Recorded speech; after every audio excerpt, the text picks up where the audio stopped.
जय हिंद दोस्तों। I hope आप लोग बहुत अच्छे होंगे और आपकी पढ़ाई लिखाई बहुत अच्छी चल रही होगी। और जो भी भाई बहन हमारी यूपीपी एग्जाम की तैयारी कर रहे हैं वो लोग बहुत अच्छे से पढ़ रहे होंगे। और एग्जाम में क्योंकि लास्ट के 20-22 दिन बचे हुए हैं और मुझे लगता है कि तैयारी बहुत ही अच्छे लेवल पर चल रही होगी।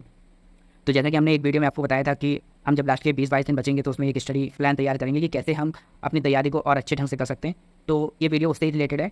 इसमें हम अपने लास्ट के 20-22 दिन की स्ट्रेटजी जानेंगे कि कैसे एग्जाम को लास्ट दिनों में अपनी तैयारी को बूस्टअप कर सकते हैं, कैसे अपने एग्जाम में कुछ मार्क्स और गेन कर सकते हैं। चलिए शुरू करते हैं। लास्ट 20 डेज़ यूपीपी री एग्जाम स्टडी 60,244 पद। तो एक ये बहुत बड़ी वैकेंसी है और मैंने आपके लिए एक स्लाइड बनाई है जिससे आपको समझने में थोड़ा आसानी होगा।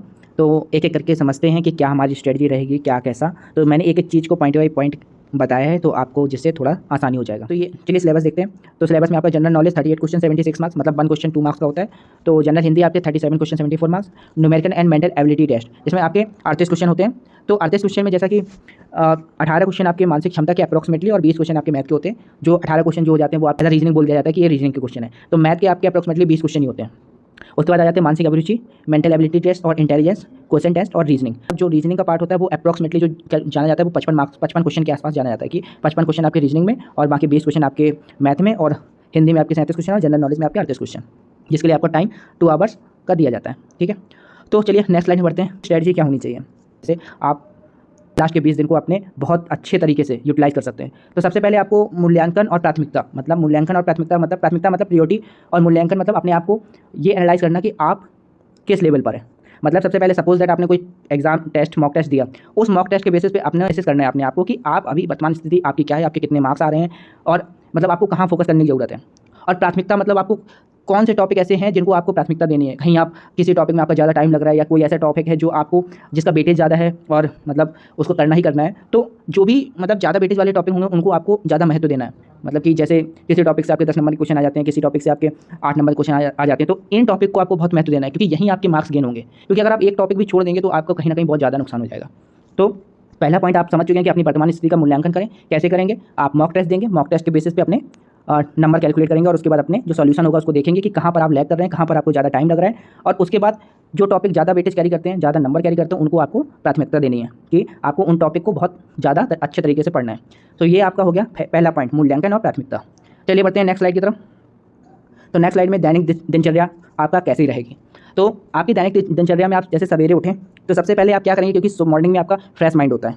फ्रेश माइंड होगा तो आप मॉर्निंग में उठेंगे। मॉर्निंग में उठने के बाद आप सबसे पहले अपने कठिन टॉपिक को उठाएंगे, जो मतलब आपको लगता है कि ज़्यादा टफ है, तो सबसे पहले आप उस टॉपिक को उठाएंगे और उस टॉपिक से शुरुआत करेंगे। तो उससे क्या होगा कि सुबह सुबह आपका जो मतलब माइंड होता है वो माइंड बहुत मतलब ज़्यादा बिजी नहीं होता है और उस टाइम आपके सोचने और समझने की क्षमता बढ़ जाती है। तो आप उस टाइम शुरुआत करिए, माइंड भी फ्रेश रहेगा और आपको चीज़ें भी ज़्यादा अच्छे से क्लियर होंगी। तो सबसे पहले आपको मॉर्निंग में उठना है। सबसे पहले जो भी कठिन टॉपिक है उन चीज़ों को जो भी आपको लगता है, जैसे कि पहले स्लाइड में हमने देखा कि हमें एनालिसिस करना है अपने आप को और उसके बाद ये डिसाइड करना है कि कौन से टॉपिक कठिन है और किनमें मुझे ज़्यादा टाइम देने की ज़रूरत है। तो सबसे पहले सुबह अपने उन टॉपिक पर ध्यान दीजिए जो भी कठिन है। उसके बाद आ जाते हैं दिन में। दिन में आपको क्या करना है? दिन में आपको जो थोड़ा सा आपको मजबूत सब्जेक्ट लगते हैं, कि आपको लगता है कि जिनमें आपको 20 to 25% ही समय देना है, मतलब कि इतने में आपका हो जाएगा, मतलब थोड़ा मजबूत है, और 20 से 25% 30% टाइम देंगे तो आपका हो जाएगा। तो फिर आपको उन टॉपिक को उठाना है क्योंकि दिन में थोड़ा सा आपका जो माइंड होता है थोड़ा सा कई और चीज़ों में लगा रहता है। फिर मौसम ऐसा होता है कि आपको थोड़ा आलस भी आता है। तो उस टाइम को यूटिलाइज आपको ऐसे करना है कि आपको जो चीज़ें आती हैं उनको, आपको जो थोड़ा सा मजबूत टॉपिक है उनको थोड़ा सा अच्छे से और क्लियर कर लेना है, क्योंकि ऑलरेडी आपको आता है, बस थोड़ा बहुत उनमें और समय देने की जरूरत है जिससे आपका ये क्लियर हो जाएगा। और शाम को आपको क्या करेंगे, मोस्ट इंपॉर्टेंट थिंग कि शाम को आपको क्या करना है। आपका ये दिन का हो गया, शाम को आपको मॉक टेस्ट देना है। मतलब कि कोई भी शाम को आप डेली एटलीस्ट एक टेस्ट देंगे। शाम को आप टेस्ट उठाइए, मॉक टेस्ट लगाइए, टेस्ट किसी भी टेस्ट सीरीज ले लीजिए किसी भी ऑनलाइन प्लेटफॉर्म से और आप टेस्ट लगाइए। जिससे क्या होगा कि आपको एक टाइम मैनेजमेंट, आपको सबसे बड़ी बात है टाइम मैनेजमेंट, और आपको ये परखने में आसानी होगा कि आप कहाँ पर लैग कर रहे हैं, कहाँ पर आपको मजबूती करने की ज़रूरत है। और उसके बाद जो भी आपने टेस्ट दिया उसका एनालिसिस भी करना है। ऐसा नहीं कि आपने केवल टेस्ट दे दिया बस हो गया, नहीं, आपको एनालिसिस भी करना है। आपको जिस टॉपिक में लग रहा है लैग कर रहे हैं या आपने जो मॉक टेस्ट दिया जो भी क्वेश्चन गलत हुए उनका आपको एनालिसिस करना है। ओके, तो ये आपका इवनिंग का टाइम हो गया। ये सबसे बड़ी बात होती है जब भी कोई टेस्ट देता है ना, तो टेस्ट देने में टेस्ट तो दे दिया लोगों ने पर उसका एनालिसिस नहीं करते हैं और वो वहाँ पर ही लैग हो जाता है। मुश्किल से आप ये मान लीजिए 100% में से जो 20 से 30% लोग ऐसे होंगे जो प्रॉपर वे में डेली टेस्ट देते हैं और उसके बाद वो उस पर 25% के बाद मुश्किल से 15% ऐसे होंगे जो उसका एनालिसिस भी करते होंगे। तो आपको इन चीज़ों को बहुत गहन अध्ययन करना है इन चीज़ों का, और बहुत ही मतलब इसको सीरियस लेके चलना है। डेली आप टेस्ट देंगे, डेली आपको आपकी नंबर पता चलेंगे, आपको लैग कहाँ कर रहे हैं, और अगले दिन उस टॉपिक से अगर कोई क्वेश्चन आ रहा है जो कि आप पिछले दिन आपने गलत किया तो आप उसको सही करने की पूरी कोशिश करेंगे। अंडरस्टैंड। तो यहाँ तक आपको क्लियर हुआ कि आपको शाम को क्या करना है, और शाम का टाइम आपके लिए बहुत महत्वपूर्ण है आपको, क्योंकि शाम के टाइम आप सारे काम खत्म हो जाते हैं, उस टाइम आप उसको टेस्ट देंगे ताकि कोई आपको डिस्टर्ब भी नहीं करेगा। और टेस्ट तो कभी कभी ऐसा भी होता है कि हमें कोई बीच में काम आ जाता है, तो उस टेस्ट को पॉज भी कर सकते हैं, पॉज करके फिर बाद में स्टार्ट करें, लेकिन ट्राई करें कि एक टेस्ट को एक टाइम में खत्म करने की कोशिश करें, जिससे आप डाइवर्ट नहीं होंगे। ओके, तो यहाँ तक आपको क्लियर हुआ। तो इवनिंग में टेस्ट देना ही देना है। ओके, चलिए बढ़ते हैं नेक्स्ट टॉपिक की तरफ। अब आता है अभ्यास और पुनरीक्षण, मतलब आपको रिवीजन और आपको एनालिसिस। तो जो भी मैंने आपको पहले बताया कि जो भी आपने शाम को टेस्ट दिया उसका शाम को टेस्ट दिया, और जो पुराने टेस्ट पेपर हैं उनका एनालिसिस करना है, तो ज़्यादा से ज़्यादा ट्राई करिए कि जो प्रीवियस ईयर क्वेश्चन आए हुए हैं और प्रीवियस ईयर क्वेश्चन और मॉक टेस्ट इन सबको देने का बिल्कुल ट्राई करें, मतलब पूरी तरीके से। टेस्ट तो मतलब आपको कंपलसरी देना ही देना है, ये बात मान लीजिए, डेली का एक टेस्ट देना ही देना है। ये हो गया। अब दूसरा क्या आता है, समय का ध्यान दें, मतलब कि आपको टाइम मैनेजमेंट करके चलना है। एक्चुअली क्या होता है कि आप टेस्ट दे रहे हैं, अभी टेस्ट तो ऑनलाइन दे रहे होंगे, उसमें ऑनलाइन में आपको केवल क्वेश्चन का टिक लगाना है और हो जाएगा, लेकिन वहाँ पर आपको OMR बेस्ड होगा। OMR बेस्ड में क्या होगा कि आपको एटलीस्ट 25 से 30 मिनट अलग से देने पड़ेंगे, जिससे कि आप उसको फिल कर सकें। और ये आपके लिए मैनेजमेंट करने का ही वो है कि आपको मैनेजमेंट कैसे करना है। आपको 2 घंटे में से 25 से 30 मिनट आपको OMR को फिल करने के लिए निकालना है, और आपको 1.5 घंटे में पूरा पेपर करना है। तो ये आपके लिए थोड़ा सा आपको टिपिकल होगा कि OMR भरने में, तो आपको ना उस चीज़ को बिल्कुल ध्यान रखना है। आपको अभी 20 दिन बचे हुए हैं, तो उस चीज़ों को भी बिल्कुल आपको अच्छे से करके जाना है कि कैसे मैं अपने टाइम को मैनेज करूँगा, कैसे कम टाइम में आप ज़्यादा क्वेश्चन सॉल्व करूँगा। तो ये सब चीज़ें, और जो भी आपने मतलब पुराने टेस्ट पेपर जो भी दे रहे हैं उनमें क्या गलतियाँ कर रहे हैं आप, कहाँ पर आप मिस कर रहे हैं। कभी कभी ऐसा भी होता है कि आपको क्वेश्चन आते हुए भी आप गलत कर देते हो, और जब आप उसका एनालिसिस देखते हो तो लगता है कि ये तो मैं कर सकता था और ये मुझसे गलत कैसे हो सकता है। तो उन चीज़ों को आपको बहुत अच्छे से ध्यान देना है। कोई भी क्वेश्चन को जल्दी जल्दी में नहीं करना है। कभी कभी क्वेश्चन आता है, पूछा जाता है नहीं, हम जवाब देते हैं हाँ में, पूछा जाता है हाँ, हम जवाब देते हैं ना में। तो हमने कभी कभी क्वेश्चन को एक ही ऑप्शन देख के ही आंसर दे दिया। इन चीज़ों को थोड़ा सीरियस लेना है, क्योंकि आपके लिए ये मान लीजिए ये बहुत अच्छा मौका है। अगर ये मौका चूकता है तो फिर मान लो आपको बहुत कठिनाइयों का सामना करना पड़ सकता है। तो इन चीज़ों का आप विशेष ख्याल रखें कि गलतियों पर विशेष ध्यान दें, कि क्वेश्चन को अच्छे से पढ़ना है, एनालिसिस करना है, दैन उसके बाद आपको जवाब देना है। बेशक टाइम थोड़ा बहुत आपको टाइम को मैनेज करके ही चलना है। तो यहाँ तक आपका क्लियर हो गया। अब बढ़ते हैं नेक्स्ट स्लाइड पे। अब बात आती है एक्यूरेसी। नेगेटिव मार्किंग का विशेष ख्याल रखें। तो आप जब पेपर देते हैं तो उसमें ना नेगेटिव मार्किंग भी है। आप जानते हैं 1/4 की नेगेटिव मार्किंग, अगर एक क्वेश्चन आप गलत करते हैं तो 0.5 मार्क्स आपके कट जाते हैं। तो आपको नेगेटिव मार्किंग का विशेष ख्याल रखना है, क्योंकि नेगेटिव आपकी बेशक आप एक्यूरेसी अच्छी रखिए।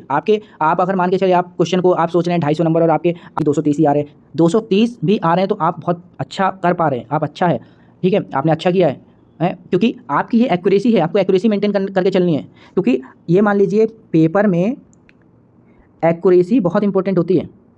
अगर 5 क्वेश्चन आप गलत कर गए तो उसमें आपकी एक्यूरेसी बहुत ख़राब हो जाती है।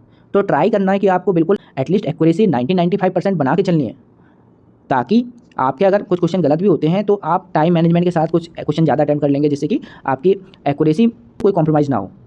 तो एक्यूरेसी, नेगेटिव मार्किंग, ये सब का आपको बेसिक बहुत ख्याल रखना है, और ट्राई करना है कि आप अगर मान लो कि कोई क्वेश्चन है ज़्यादा टाइम ले रहा है तो उन क्वेश्चन को थोड़ा एलिमिनेट कर दें, कोई दूसरा क्वेश्चन अटैम्प्ट करें। जरूरी नहीं कि एक क्वेश्चन पे ही आपको 2 से 4 मिनट 5 मिनट लग गया आप उसमें ही बैठे हैं। नहीं, आपने एक नज़र में पढ़ा, आपको लगता है क्वेश्चन अगर आप जवाब दे सकते हो तो आप उसको आगे बढ़िए, अदरवाइज आप क्वेश्चन को छोड़ के आगे निकल जाइए, दूसरे क्वेश्चन को अटैम्प्ट करिए, क्योंकि इतना टाइम नहीं होगा कि आप एक क्वेश्चन को 5 मिनट दे दें। नहीं, बेशक ये चीज़ें किन के लिए, मैथ और रीजनिंग के लिए, मेनली ये मैथ और रीजनिंग में ही होता है, जहाँ पर आपको टाइम लगता है, जहाँ पर आपको क्वेश्चन देने में देखने में, पढ़ने में, फिर उसको सॉल्यूशन करने में टाइम लगता है। तो इन चीज़ों का आपको ख्याल रखना है। हो सकता है कभी कभी ऐसा होता है, आपने सपोज करो रीजनिंग में जैसे कि क्वेश्चन है, उसमें आगे हो सकता है कि बहुत सिंपल क्वेश्चन भी हो, शुरुआत में टफ क्वेश्चन आगे बाद में सिंपल क्वेश्चन, और वो आपने ध्यान ही नहीं दे पाए। तो इन सब चीज़ों का आपको ध्यान रखना है।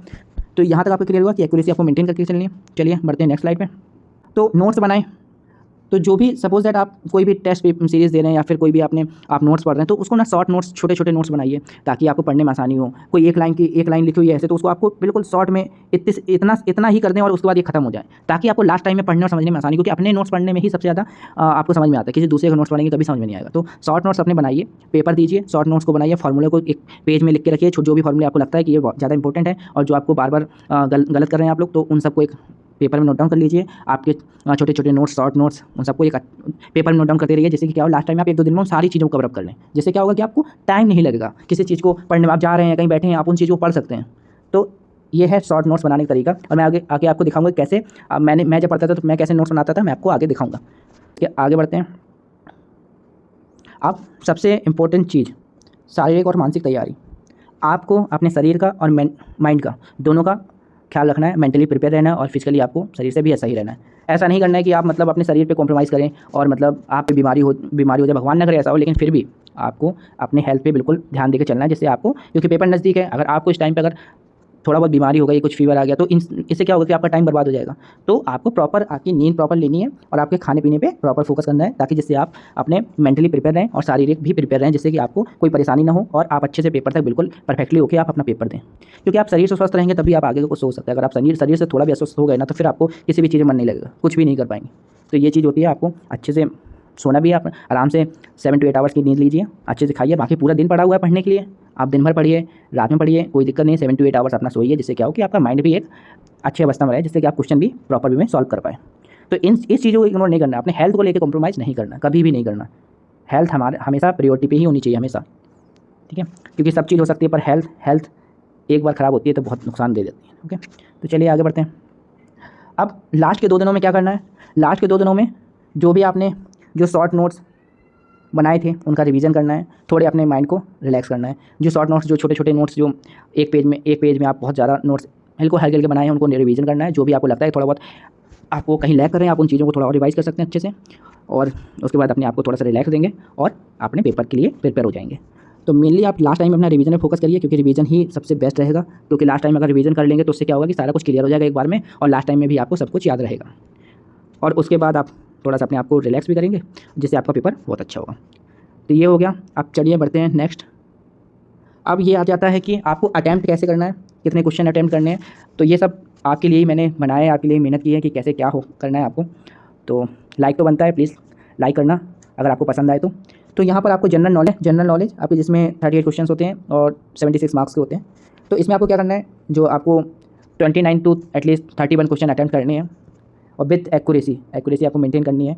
और आपको जनरल नॉलेज में आपको जो करंट की चीज़ें बहुत अच्छे से पढ़ के जाना है। यूपी जीके हो गई, हेल्पलाइन नंबर्स हो गए, पुलिस से रिलेटेड जो भी चीज़ें हैं, पुलिस की साइट्स हैं, और आपको क्या बोलते हैं, वाद्य यंत्र, नृत्य, और आपको करंट में जो चीज़ें रहती हैं, तो आपको ये सब बहुत अच्छे से पढ़ के जाना है। इन सब चीज़ों को, खेलों के बारे में आप पढ़ लीजिए, ओके। तो वर्ल्ड कप हुआ था उसके बारे में पढ़ लीजिए। तो ये सब चीज़ें आपको पढ़ के जाना है, यूपी जीके भी पढ़ के जानी है। तो ये सब चीज़ों का आप ध्यान रखिए। और एटलीस्ट मतलब, क्योंकि जनरल नॉलेज है, हम सबको जानता है कि जनरल नॉलेज में अगर आता है तो आता है, नहीं आता तो फिर आप उसमें कुछ नहीं कर सकते। ट्राई करिए एटलीस्ट 29 to 31, 29 से 31 के बीच में क्वेश्चन अटेम्प्ट हो जाए, आपके बहुत अच्छे आए। अगर 29 से 31 आपके अटेम्प्ट हो जाते हैं तो आप बेस्ट परफॉर्मर है। ये मान लीजिए आपके अगर 29 से 31 आप अटेम्प्ट कर पा रहे हैं तो आप बेस्ट परफॉर्मर है। तो ये आपका हो गया जनरल नॉलेज। इसके बाद आ जाते हैं जनरल हिंदी। तो जनरल हिंदी में आपको 37 क्वेश्चन आते हैं, 74 मार्क्स होते हैं, और इसमें तो आप अच्छा स्कोर कर सकते हैं, क्योंकि हिंदी तो हम शुरुआत से ही पढ़ते आ रहे हैं, और हिंदी को मीन्स पढ़ने में ज़्यादा टाइम नहीं लगता, क्योंकि हिंदी की पूरी आपको एक जगह ही सब कुछ कंटेंट मिल जाता है, एक बुक में ही सब कुछ पढ़ना होता है। जनरल नॉलेज का आप इतना कह नहीं सकते कहाँ से क्वेश्चन आएगा, क्या क्वेश्चन आएगा, लेकिन हिंदी का एटलीस्ट तो इसमें आपको 31 से 31 से लेकर 33 क्वेश्चन के बीच में अटैम्प्ट कर लेने हैं। 31-32 इतना हो तो बहुत बेस्ट मार्क्स है, ओके। तो ट्राई टू अटैम्प्ट एटलीस्ट 31 से 32, लेकिन एक्यूरेसी का आपको ख्याल रखना है। यहाँ पर एक्यूरेसी बहुत मायने रखेगी। तो ये आपके पोर्शन हो गए। यहाँ पर आप मान लो 29 क्वेश्चन अटैम्प्ट कर लेते हैं, यहाँ पर आप 31 क्वेश्चन अटैम्प्ट कर लेते हैं, तो लगभग आपको हो जाते हैं 60 क्वेश्चन। तो एटलीस्ट यहाँ पर आप दोनों को मिला के, जनरल नॉलेज, जनरल हिंदी मिला के आप एटलीस्ट 60 क्वेश्चन तो अटैम्प्ट कर सकते हैं। चलिए बढ़ते आगे। यहाँ पर बात करते हैं numerical and mental ability test, जिसमें 38 क्वेश्चन आते हैं, जिसमें आपके मैथ के अप्रॉक्स 20 क्वेश्चन होते हैं, मेंटल एबिलिटी के 18 क्वेश्चन होते हैं, जिसमें आपको 18 क्वेश्चन जो होगा वो रीजनिंग का पोर्शन में काउंट हो जाता है। तो आपको 20 में से एटलीस्ट 15 से 17 के बीच में क्वेश्चन अटैम्प्ट कर लेने हैं मैथ में, जिससे क्या होगा कि, क्योंकि मैथ एक ऐसा पोर्शन है कि जहाँ आपके ऑप्शन में ही आंसर होता है और आपको आंसर देना होता है। आपको इसमें एलिमिनेशन मेथड का भी यूज़ करके कभी कभी आंसर आ जाते हैं कि एलिमिनेट करेंगे और आंसर आ जाएगा। तो इन सब चीज़ों का भी ध्यान रखना है आपको, छोटी छोटी चीज़ों को बारे में सोच के चलना है कि कैसे हम आंसर ला सकते हैं। कभी कभी आप देखते ही एलिमिनेशन मेथड लगाएंगे और आपको आंसर आ जाएगा। आप एलिमिनेट करिए, दो आंसर को एलिमिनेट कर दिया, तीसरा चौथा बचा है, उसमें से भी आप एलिमिनेट करके निकाल सकते हैं। तो ट्राई करिए कि एटलीस्ट 15 क्वेश्चन अटैम्प्ट हो जाए मैथ में, 20 में से 15। और इंपॉर्टेंट टॉपिक जो कुछ जो यहाँ पर लिखे हुए मैंने, नंबर सिस्टम हो गया, एलसीएम हो गया, रेशियो प्रोपोर्शन हो गया, profit loss, discount, simple interest, percentage, average, speed, distance, mixture and time and work. तो ये कुछ इंपॉर्टेंट टॉपिक हैं जो मैथ में जिनसे ज़्यादा क्वेश्चन पूछे जाते हैं, और इन सबको अगर करके जाएंगे तो आपको रिजल्ट मिलेगा, आप बेहतर क्वेश्चन अटेम्प्ट कर पाएंगे। तो आप मैथ में अप्रॉक्सीमेटली 20 में से 15 क्वेश्चन अटेम्प्ट कर सकते हैं। और इसमें तो एटलीस्ट एक्यूरेसी का बहुत ख्याल रखना। इसमें हिट एंड ट्रायल मत, इसमें आप मीन्स बिल्कुल भी ऐसा मत करना है कि ये हो सकता है तो इसको लगा दो, ऐसा नहीं। आप जनरल नॉलेज जीएस में कर सकते हैं, बट इसमें नहीं कर सकते, ठीक है। इसमें तो आपको आंसर ही एक्यूरेट होता है, जो कि आंसर देना होता है। चलिए आगे बढ़ते हैं। तो रीजनिंग, अब आपका आ जाता है रीजनिंग, जिसमें 37 क्वेश्चन होते हैं, और उसके अलावा आपको जो 18 क्वेश्चन आपके मेंटल एबिलिटी के होते हैं, टोटल मिलाकर 55 क्वेश्चन हो जाते हैं, 55। और इसमें आपको एटलीस्ट 45 से 47। रीजनिंग थोड़ा सा ईजी हो जाता है, जहाँ पर आपको मैथ के कंपैरिजन में रीजनिंग ईजी रहता है, जिससे आपको कि क्वेश्चन अटेम्प्ट करने में ज़्यादा आसानी होता है। इसमें ज़्यादा आप क्वेश्चन अटेम्प्ट कर सकते हैं। तो एटलीस्ट 45 से 47 क्वेश्चन अटेम्प्ट कर लीजिए। इसमें भी 45 यहाँ पर अटेम्प्ट कर लीजिए। और इसके कुछ टॉपिक जो मैंने लिखे हुए, verbal, non verbal, figure counting, decision making, mirror image, paper folding series, figure formation, Venn diagram, analogy और blood relation, coding, decoding, statement based question और मैथमेटिकल प्रॉब्लम्स। तो ये सब कुछ टॉपिक हैं इंपॉर्टेंट जिससे क्वेश्चन आते हैं, जिनसे ज़्यादातर क्वेश्चन आते हैं, जिनसे मतलब कि, और इसके अलावा आपका एक मेंटल एबिलिटी है जिसके टॉपिक आपको पढ़ के जाने हैं। तो मेंटल एबिलिटी हो गया और इसके बाद मानसिक अभिरुचि भी हो जाता है, तो ये सब आपको अलग से टॉपिक पढ़ के जाने हैं। इसके अलावा तो ये सब चीज़ें हैं, आपको अच्छे से तैयार करनी है और इसमें ट्राई करना आप 45 क्वेश्चन अटेम्प्ट कर लें रीजनिंग में, जिससे कि आपको बेहतर रिजल्ट, मतलब आप ये मान लीजिए अगर आपने 45 क्वेश्चन कर लिया तो आप बहुत ही अच्छे स्कोर पर रहेंगे और सेफ स्कोर पर रहेंगे। तो ये हो गया आपका टोटल यहाँ पर सारे क्वेश्चन कि आपको किसमें कितना क्वेश्चन अटेम्प्ट कर सकते हैं आप। चलिए बढ़ते हैं नेक्स्ट। तो अब मैं आपको बताता हूँ कि आप अगर मिनिमम क्वेश्चन भी किसी में अटेम्प्ट करते हैं तो आपके कितना, सपोज़ करिए आप जनरल जीएस में आपने 29 अटेम्प्ट करिए और हिंदी में आपके 31 हो गए, मैथ में अप्रॉक्स आप 15 अटेम्प्ट कर लिए और रीजनिंग में आपके 55 में आप 45 अटेम्प्ट कर लेंगे। तो एटलीस्ट आप अगर यहाँ पर काउंट करेंगे तो 0, ये लगभग आपके 120 क्वेश्चन आप अटेम्प्ट कर लेंगे।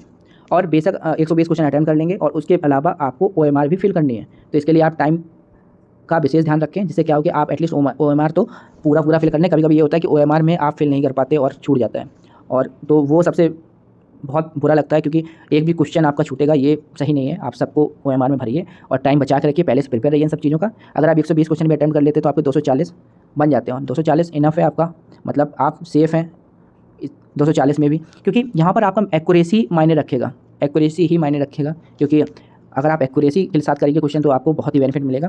तो ये था कुछ मेरी तरफ से एनालिसिस, और आशा करता हूँ आपको अच्छा लगा होगा। आपको बताया था कि आपको लास्ट टाइम में आप शॉर्ट नोट्स भी बना के रखें, जिससे कि आपके लास्ट के 1-2 दिन में आप बहुत जल्दी से आप उनका रिवीजन कर सकें और जल्दी जल्दी उनको पढ़ सकें। तो आपको जो शॉर्ट नोट्स बनाने में आपको दिखाता हूँ, ये देखिए, ये जब मैं अपना पढ़ता था तब मैं ऐसे शॉर्ट नोट्स बनाता था, ठीक है, इस तरीके से कुछ। तो एक पेज में बहुत सारा मटेरियल आ जाता है, आप देख सकते हैं यहाँ पर 2 हाफ में डिवाइड कर लिया, 1 हाफ, 2 हाफ, 3 हाफ, 4 हाफ। तो इस तरीके से कुछ मैं शॉर्ट नोट्स बनाता था, आप देख सकते हैं। तो ये है मेरे कुछ शॉर्ट नोट्स जो मैं अपनी तैयारी के टाइम पे करता था। तो आपको भी कुछ इसी प्रकार से अपने शॉर्ट नोट्स तैयार करने हैं, जिससे कि आप लास्ट के 2-3 दिन में आप पूरी तरीके से रिवीजन कर डालें जितना भी आपको मटेरियल है। तो जिससे आसानी होता है, आप इसको कहीं भी कैरी कर सकते हैं, कहीं भी आप पढ़ सकते हैं, फ्री टाइम में भी पढ़ सकते हैं। तो ये था आपकी तैयारी से रिलेटेड लास्ट के 20 डेज़ की स्ट्रेटजी, आपको कैसे तैयारी करनी है। तो आई होप आपको वीडियो पसंद आया होगा और अपनी तैयारी करते रहिए, क्योंकि ये मान के चलिए कि अभी नहीं तो कभी नहीं, ये बहुत ही अच्छी वैकेंसी है और बहुत जल्दी पूर्ण हो जाएगी, और अपने माँ बाप का सपना ही पूरा करना है आप सबको। तो बने रहिए मेरे साथ और पढ़ते रहिए, हंसते रहिए, मुस्कुराते रहिए, अपना ख्याल रखिए और मेरे चैनल को सब्सक्राइब कर लीजिए और भी अन्य जानकारी के लिए। और अगर आपको कोई डाउट होता है तो कमेंट सेक्शन में आप पिन कीजिए, मैं उनके सवालों का जरूर दूँगा। तो थैंक यू एंड जय हिंद।